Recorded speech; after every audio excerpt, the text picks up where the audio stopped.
Give you energy. You should eat them in a meal 3 times a day. Carrots, broccoli, spinach, even peas.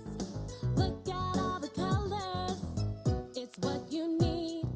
Healthy eating makes you wanna dance.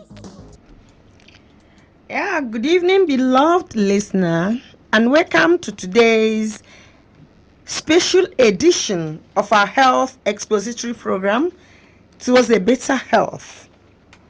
I'm your anchor, Ify Obi. Last week and previous weeks, we've been discussing on the best ways to make our journey to a healthier us. And we've talked extensively on what to do to make us journey towards this year better and healthier. And we talked about using the acronym SMART. Hope you still remember what SMART is. I won't go back to that. If you've forgotten, go back to our YouTube and listen to it so that we flow together. We are now in February, and February is almost 1 week gone.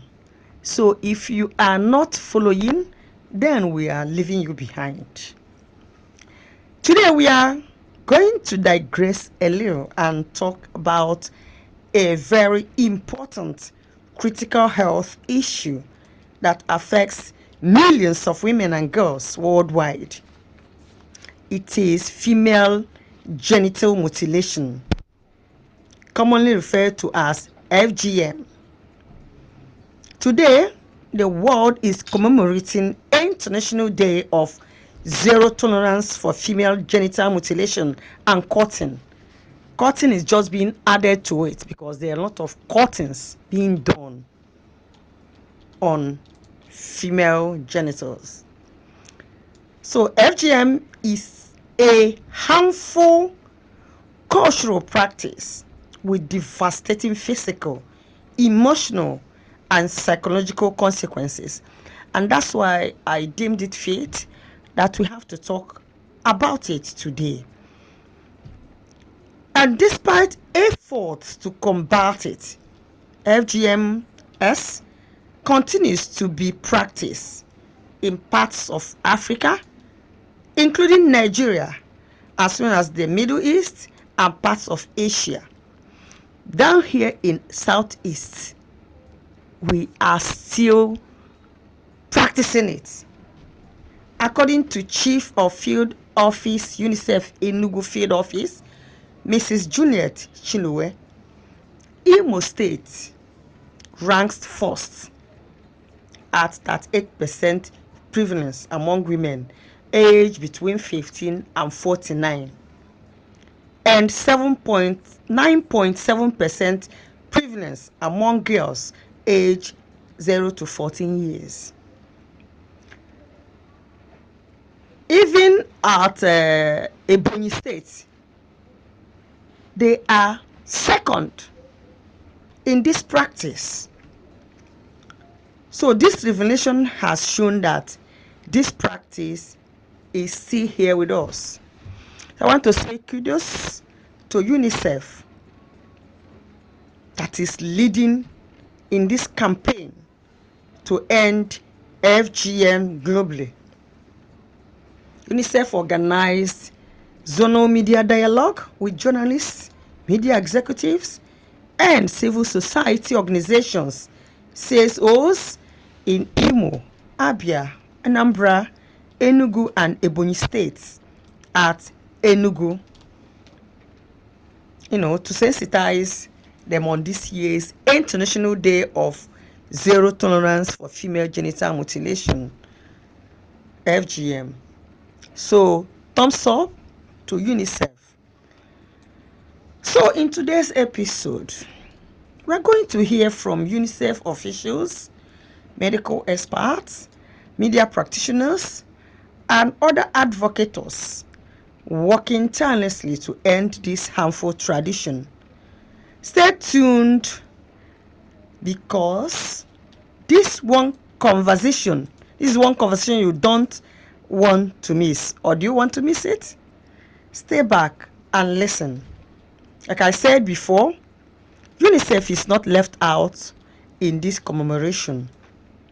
The communication officer of Enugu Field Office, Dr. Ijeoma Onuaha Ogwe, threw more light on what today is all about.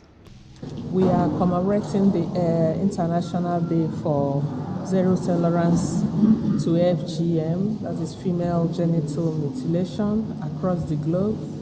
Nigeria and UNICEF is joining other key partners and governments to also commemorate the day.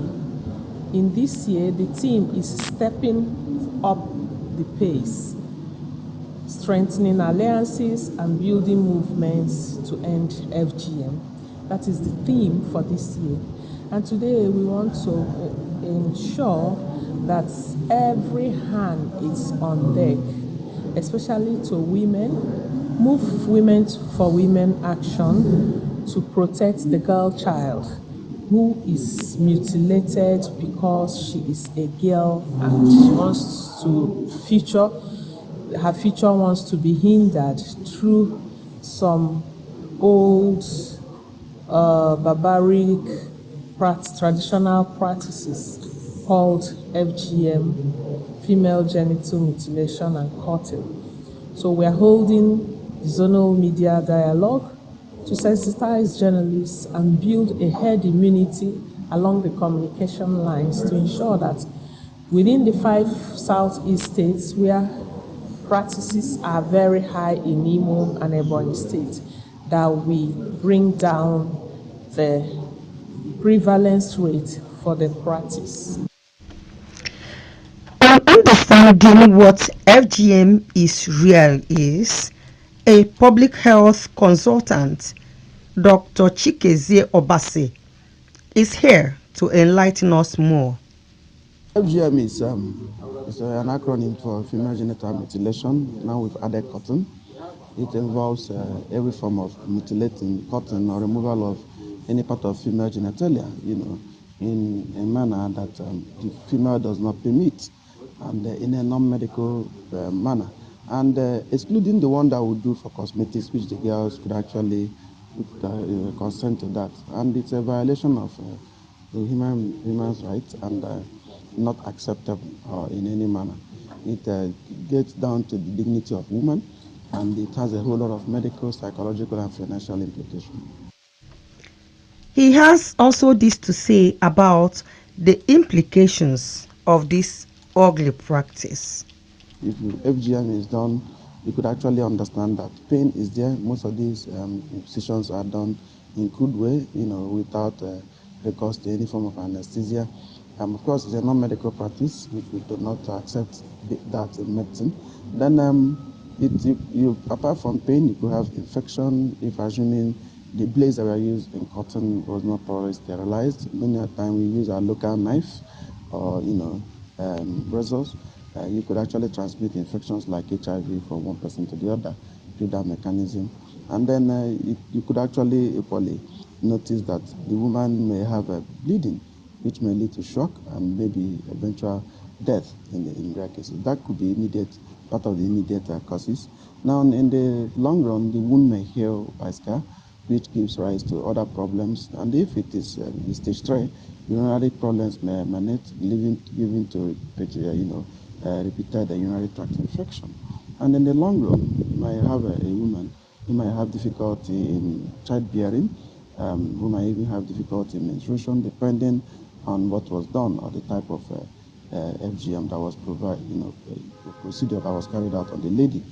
And we might not forget in a haste the psychological trauma, having a woman not getting satisfaction from maybe sexual urge, sexual satisfaction if you're staying with a partner, and then having to look at herself not consenting, even the trauma the person experiences while the procedure was going on, especially if the procedure occurs at adolescence or adulthood.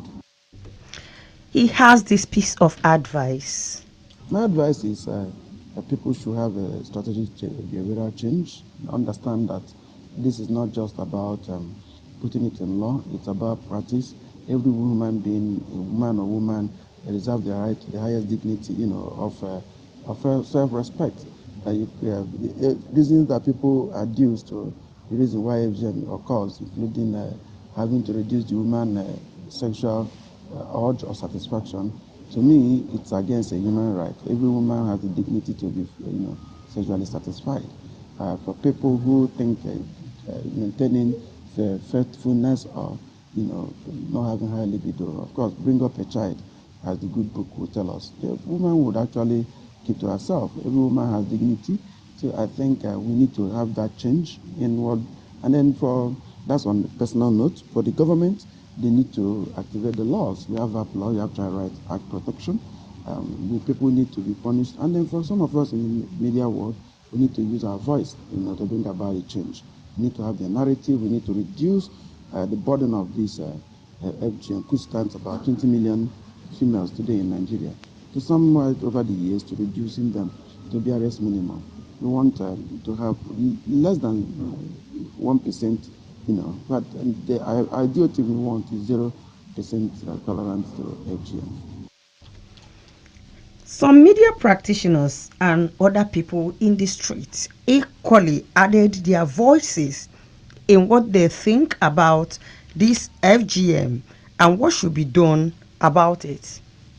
I was opportuned to have an exclusive interview with some community group of persons at Ajokuta, Kogi State, last year. Yeah, Kogi State last year, and we're talking about this FGM. That was last year in November. We spoke with some of the religious leaders, and some of them said that it is their belief that um, the tradition, not necessarily Christian or Islam. They are, because Kogi is diverse and more of Christian and also more Muslim, but they still have their own traditional beliefs. They stated that it's going to make the home good, peaceful. And also, I had another interview again with someone talking about the cultural myths, where they said the lady will be prerequisite for marriage, that is also a blessing, that is also a blessing to the family when they cut off, the lady will be ripe for, and when the person is ripe for marriage, they will get a suitor. So there are a lot of these things. It's for FGM. After making my research on that, FGM necessarily didn't start in Nigeria. It started in Greece and also Rome, and then 19th century and also 20th century in the Europe. But now Africa has that high number of surge when it comes to the removal, the total or minimal removal of female genitalia, because it's very important for us to note that it's called genitalia when it comes to public health, not using the word clitoris. Or let me, it's not as common. Let me say the rate is low in the northern parts of the country. And generally in Africa, you have it happening almost everywhere. Virtually many places you have it happening. It's not peculiar to Igbo land. Thank you. We've been talking about the mutilation. I've not experienced any one, but I probably know that they have so many other types apart from the cutting. They have the one that use Vaseline. So one might be saying that it's just the mutilation. This thing is still ongoing, and I'm not sure they are ready to stop it anytime soon. So it's quite good that we are having this kind of awareness. At the end of the day, it can now be taken down to the grassroots. They have the one they use Vaseline because a lot of awareness is ongoing. So people don't tend to be cutting anymore, but they use Vaseline. Once a baby is okay from 1 week, they can use the Vaseline, and they'll just be massaging the what we call the clitoris. They'll just gently they will be rubbing the Vaseline on the tip of it until it's reduced to the nearest minimum. So these are one of the harmful practices that we see in our culture. I'm not sure it's just peculiar to the Southeast, generally in Africa. Yes, my fear as a woman is because I heard and I learned and I've also read that especially during childbirth, If a woman wants to go through CS, they always have complication. So if this can cause complication, why must we be going through it? Why must it continue?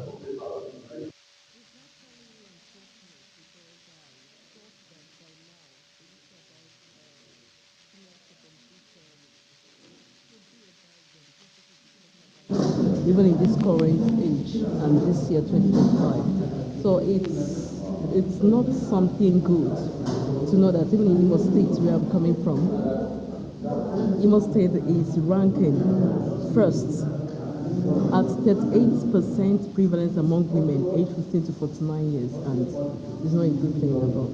It's not a good development. It's not a welcome development.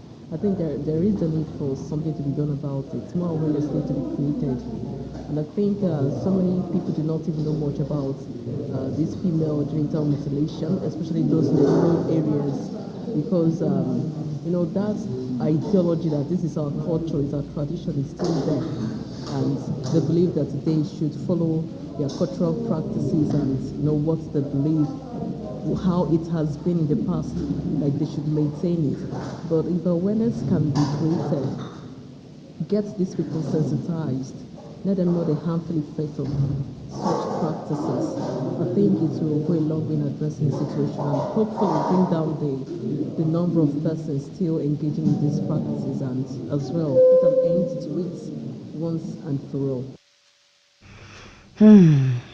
FGM is really a bad news. It violates human rights. Not only violates human rights, but it causes severe health complications, including infections, childbirth complications, and long-term trauma. So why are people still practicing it? According to World Health Organization, over 200 million girls and women alive today have undergone FGM in Nigeria, despite laws prohibiting it, and practices remain prevalent in some regions, even in this our southeast. So honestly, something must be done. The question is, what can you do to help? Speak out against FGM. Support initiatives that educate communities and report cases where girls are at risk. Remember, silence only perpetuates harm. Together, we can protect the rights and health of our girls. Thank you for joining us today on today's program. Let's keep working towards a world where every girl can grow up free from harm and full of hope. Until next week, stay informed and stay safe. I remain yours truly, Ify Obi. Have a good evening.